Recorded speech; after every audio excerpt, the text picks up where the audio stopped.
পুরান ঢাকার ইসলামপুরে বুড়িগঙ্গা নদীর তীরে অবস্থিত আহসান মঞ্জিলের সাথে জড়িয়ে রয়েছে ঢাকার শত বছরের পুরনো ইতিহাস। ঢাকার প্রাচীন স্থাপনাগুলোর মধ্যে অন্যতম শ্রেষ্ঠ স্থাপত্য হিসাবে বিবেচনা করা হয় আহসান মঞ্জিলকে। নবাব পরিবারের বহুল স্মৃতি বিজড়িত এই প্রাসাদটি বর্তমানে জাদুঘর হিসাবে পরিচালিত হচ্ছে। আজ আপনাদের নিয়ে যাচ্ছি সেই কিংবদন্তি স্থানে আহসান মঞ্জিলে। টিকিট কেটে ভেতরে ঢোকার সাথে সাথেই চোখে পড়ে গোলাপি রঙের সেই বিশাল প্রাসাদ। চারদিকে শান্ত পরিবেশ, সবুজ ঘাস, পুরনো গাছ, সব মিলে এক ভিন্ন অনুভূতি। আহসান মঞ্জিলের ইতিহাস সত্যিই দারুণ। 1859 সালে নবাব খাজা আব্দুল গনি এই প্রাসাদটির নির্মাণ কাজ শুরু করেন। তার ছেলের নাম ছিল আহসানুল্লাহ, তার নামই এর নামকরণ করা হয় আহসান মঞ্জিল। এই জায়গাটি একসময় নবাব পরিবারের প্রধান আবাসস্থল ছিল। এখানে হতো রাজকীয় বৈঠক, দাওয়াত, রাজনৈতিক আলোচনা, কত ঘটনাই যে লুকিয়ে আছে এই প্রাসাদের ভেতর। 1888 সালে এক ভয়ঙ্কর সাইক্লোনে ভবনটি মারাত্মক ক্ষতিগ্রস্ত হয়। পরে তা আবার সাজানো হয় গম্বুজ, নতুন নকশা ও ইট পাথরের কারুকাজ দিয়ে। এরপর 1906 সালে মুসলিম লীগের জন্মও হয়েছিল এই আহসান মঞ্জিলেই।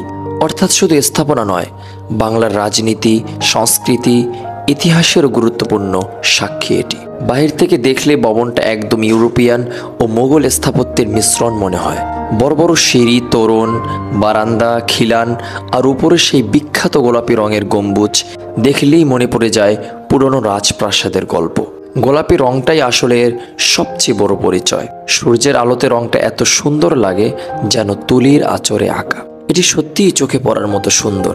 এখান থেকে ঠিক পাশেই রয়েছে বুড়িগঙ্গা নদী। নদীর পানিতে মঞ্জিলের প্রতিচ্ছবি ফুটে উঠেছে। দেখলে মনে হয় যেন এক রূপকথার জায়গায় দাঁড়িয়ে আছি। প্রাচীরের শুকনো নকশা, গম্বুজের উঁচু আর শোভাময় অংশগুলো সব মিলিয়ে বাহিরের সৌন্দর্য একদম অতুলনীয়। বাইরের দিক থেকে পুরো মঞ্জিলের দৃশ্য ধারণ করলে বোঝা যায় এর আয়তন এবং রাজকীয় ভাব কতটা ভয়ঙ্করভাবে সুন্দর। ইতিহাসের সোনালী দরজাটা ঠেলে এখনই ঢুকে পড়লাম আহসান মঞ্জিলের ভিতরে। ঢুকতেই নজরে পড়ল সেই বিশাল হলরুম, উঁচু সিলিং, ঝাড়বাতির আলো আর হাতে বানানো কাঠের দৃষ্টিনন্দন আসবাবপত্র। মনে হচ্ছিল যেন সময়টা হঠাৎ করে পিছিয়ে গেছে নবাবী আমলে। ডান দিকে গেলে দেখা যায় নবাবদের ব্যবহৃত আসল সোফা সেট, টেবিল, সাজানো শোকেস, সবকিছুই টিক দিয়ে খোদাই করা। প্রতিটা ফার্নিচারের গায়ে লুকানো আছে এক একটা গল্প।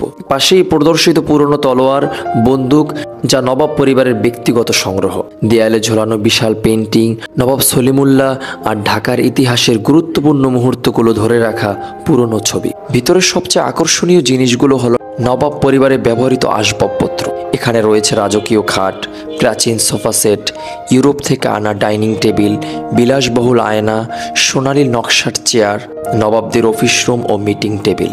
এসবের প্রতিটা জিনিসের দিকে তাকালেই বোঝা যায় সেই সময় নবাব পরিবারের সামাজিক মর্যাদা কতটা উঁচু ছিল।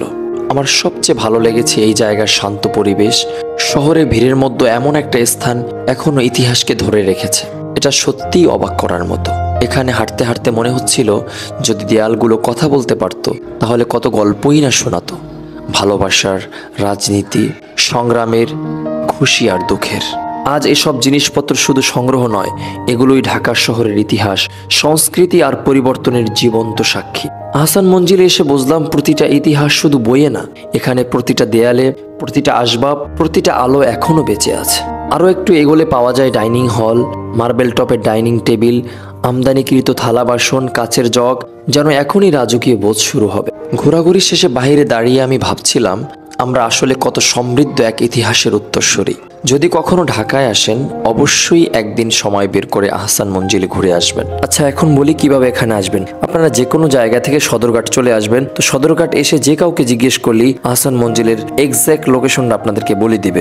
এখানে জনপ্রতি টিকিট 40 টাকা করে। সপ্তাহের বৃহস্পতিবার এটি বন্ধ থাকে, তাই বৃহস্পতিবার বাদ দিয়ে আপনারা যে কোনো দিন এসে এখানে ঘুরে যেতে পারবেন। তো আজকের ভিডিওটি এই পর্যন্ত। যদি ভিডিওটি আপনাদের কাছে ভালো লাগে অবশ্যই লাইক, কমেন্টস, শেয়ার করে আমাদের সাথে থাকবেন। তো দেখা হচ্ছে নেক্সট কোনো ভিডিওতে।